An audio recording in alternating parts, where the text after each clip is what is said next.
Hello, what's up guys? I'm from Peso here. Welcome sa panibagong episode. Shoutout din sa mga podcast listeners. I appreciate you all.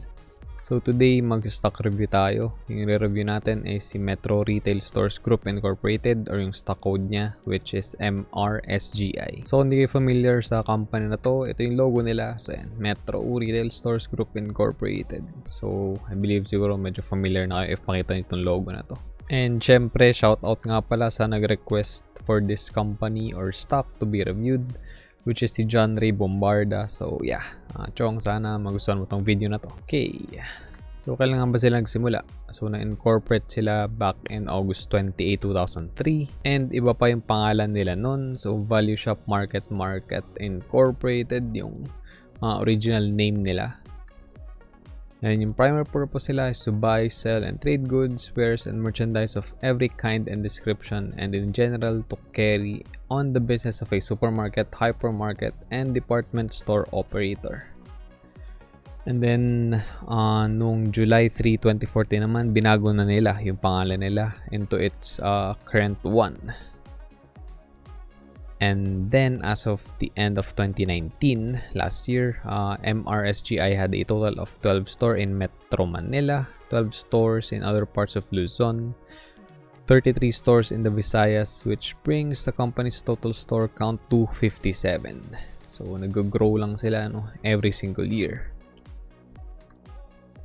Then, nare-divide pala sa tatlong complementary retail formats yung businesses netong si MRSGI. So, yung una is supermarket format, and then yung under dyan is si Metro Supermarket and Metro Fresh and Easy. Next up is department store format naman. So, andyan yung Metro Department Store. And then lastly, hypermarket format. Andyan sa Super Metro. So, I think Metro Supermarket pa lang yung napuntahan ko. So far, yung department store and yung hypermarket nila hindi ako masyado familiar.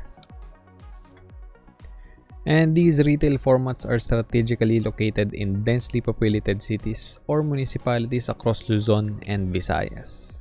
So, mahalaga yun. Alright, so move on naman tayo sa leadership. So, chairman and CEO nila is isa lang. So, ito si Frank S. Gaisano. So, na-appoint siya as the CEO nitong company na to back in 2011. So, 9 years na siya, 9 yung position. So, he was the company's director from 2003 to 2011. So, simula pa nung nag-start itong company until 2011 nung na-promote na siya or na-appoint siya into the CEO of the company. Director lang siya. I mean, not really lang, but yeah, he's the company's director. Yung education niya, meron siyang Bachelor of Science degree in Civil Engineering from the Cebu Institute of Technology. And then yung experience niya, 4 decades of retailing experience and proactive involvement in the industry. And then ito naman, member din siya ng board of a couple of companies. So AB Capital and Investment, Pacific Mall Corporation, and lastly yung Fiscal Investment Incorporated. Right, so move on naman tayo sa numbers. So una nating titingnan is yung stock data. Yung Metro Retail Stores Group Incorporated. So yung market capitalization niya is nasa 4.8 billion pesos. Outstanding shares currently nasa 3.4 billion. And then yung free float level niya healthy naman 21%, and yung foreign ownership limit nasa 100%. And yung last traded price niya as of this video's recording nasa 1.39 pesos per share. And yung 52-week high niya medyo malayo, nasa 2.59 pesos per share. And yung 52-week low is nasa 1.15. And ito, yung 52-week low niya is na-achieve back in March 24. So 1.15 yun. So, nung araw na yun, yung open niya 1.23, high niya is 1.23 na din yung open niya. And then, yeah, lowest traded price is nasa 1.15. And nag-close siya at 1.20. So, hindi masyado nalalayo sa current price niya. Pero, kung nakabili kayo at that time, yeah, medyo kumita na kayo ng konti kasi 1.39 na rin, no? yung price currently. Pero nag-recover siya. So, nung May, almost nag 2 pesos per share siya. So, yun. Na hit niya yung mark na yun, 1.9 or almost 2 pesos per share. But gradually, bumaba na ulit siya. And ngayon, nag-normalize na ulit yung price niya at 1.39. Check naman natin yung price history niya since 2016. Yan yung time na list itong company na to sa PSE. So, nag-start siya 2016, 4 pesos per share. And then, hindi siya sobrang tumaas na. So, hindi ganun ka-excited yung mga investors and traders for this particular stock. Pero, sobrang tumaas siya back in 2016 pa rin, no? Late 2016, bago mag 2017. So, almost 6 pesos per share. Yun yung pinakamataas niyang price na nakuha. And then, medyo nag-spike din mid-2017. So, lumampas ng 5 pesos per share. And then, after that, gradually siyang bumaba ulit. So, yung lowest at that point is nakuha before mag-2019. So, 2 pesos per share or under 2 pesos per share. Then, tumaas lang ulit. Above 3 pesos per share. Nag-start in 2019.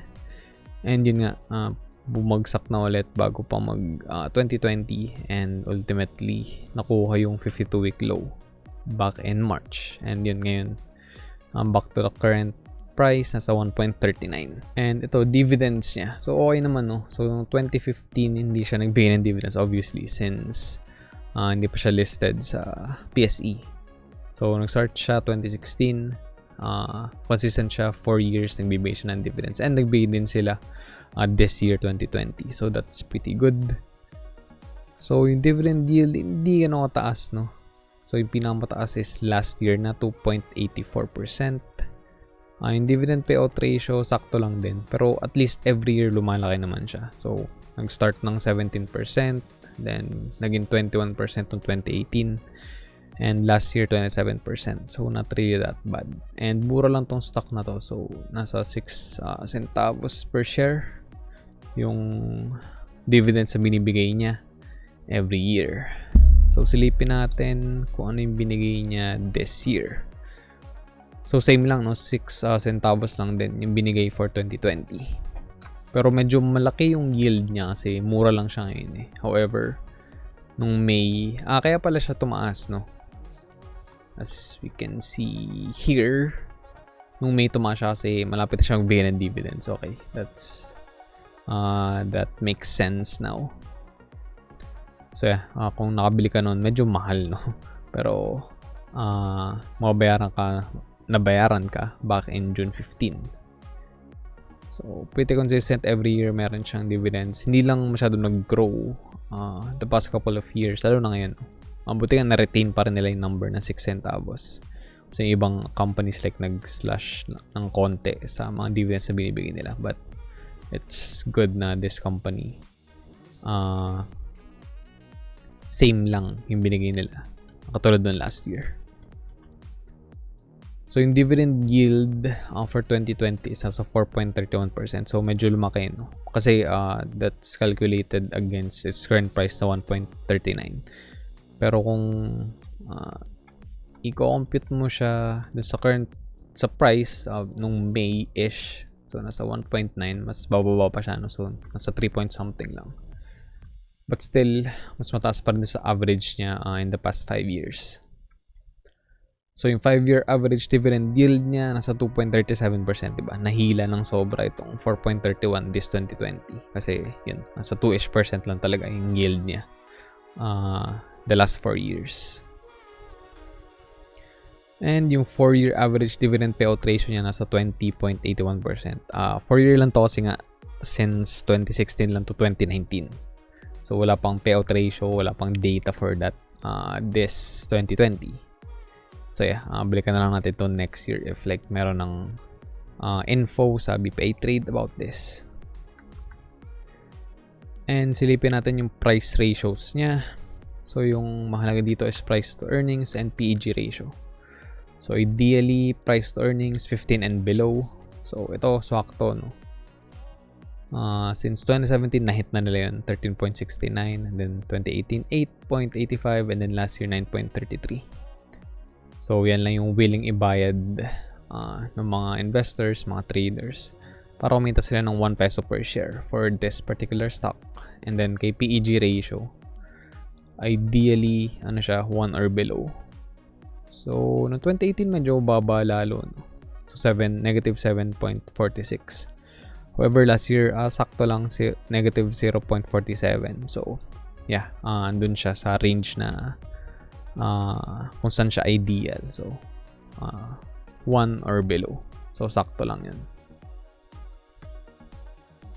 And ito, wala siyang 5-year or like 4-year record sa BPI Trade ng financials. I don't know why. So, ito na lang kinuha ko. Annual siya. So, this is for 2019. Yung net income nila is, tama ba? Yeah, PHP lang. Nasa 775 million pesos. So, that's not really that bad. Medyo, hindi naman siya bagong company. But, bagong list lang siya, no? And, ang mahalaga naman is profitable in business and consistent yung binibigay niyang dividends.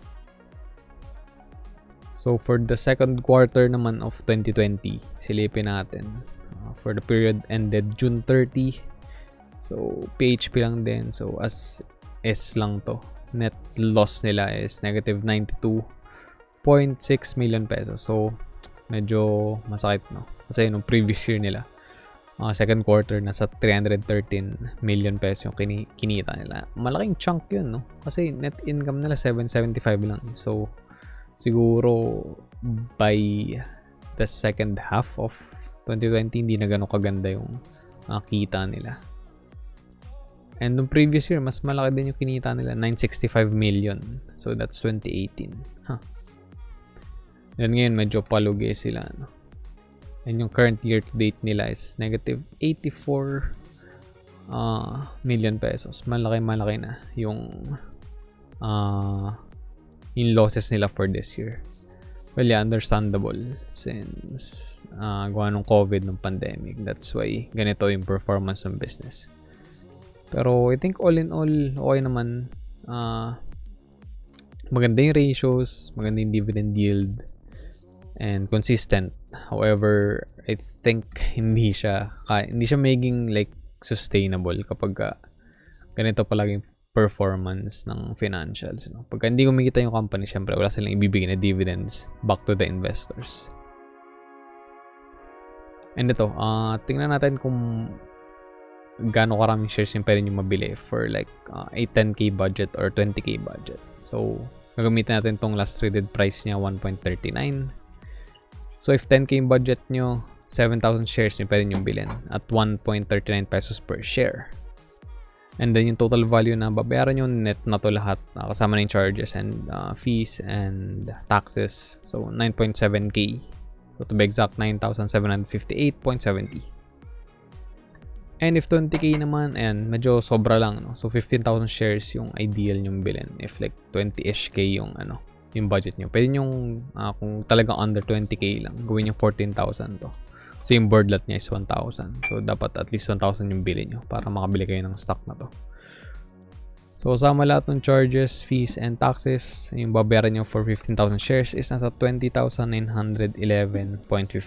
So, 20.9k. And yun nga, if susundin nyo yung under 20k na budget. So, gawin nyo lang 14k ito. Around like 18-ish yung babayaran nyo for this particular stock. So yun, we're heading towards the end of this episode. Silipin natin yung sources for today's video. So yung una is PC Edge, BPI Trade, yung website ni Metro Retail, and 2 photos from Unsplash. Lahat ng mga links is nasa description sa baba. And before we end, we have a question of the day. Yung tanong is, what's the best performing stock in your portfolio? So if nanonood ka ng mga previous videos ko or like nakikinig ka ng podcast, yung best performing stock ko recently nung chinek ko is like EMP and PSB. So around 40-ish % yung gain niya. Hindi ganun kalaki investment ko dun sa dalawang company na yun, pero pwede na. So yeah, comment nyo lang sa baba yung mga sagot nyo for this question. And yeah, curious ako kung ano yung mga stock na meron kayo na maganda yung performance currently. Okay, so we're gonna end the episode here. Sana may natutunan kayo. And if umabot kayo at the end of this episode, thank you very much. I appreciate you. Don't forget to give this video a thumbs up and share nyo na rin if natripan nyo yung content ko. Sobrang makakatulong yun sa algorithm ni YouTube. Twice a week ako nag-upload ng mga videos similar to this, so subscribe ka na rin and ring the notification bell para wala ka ma-miss out. Thanks again for watching. Stay safe and always remember, be Peso smart. Show me.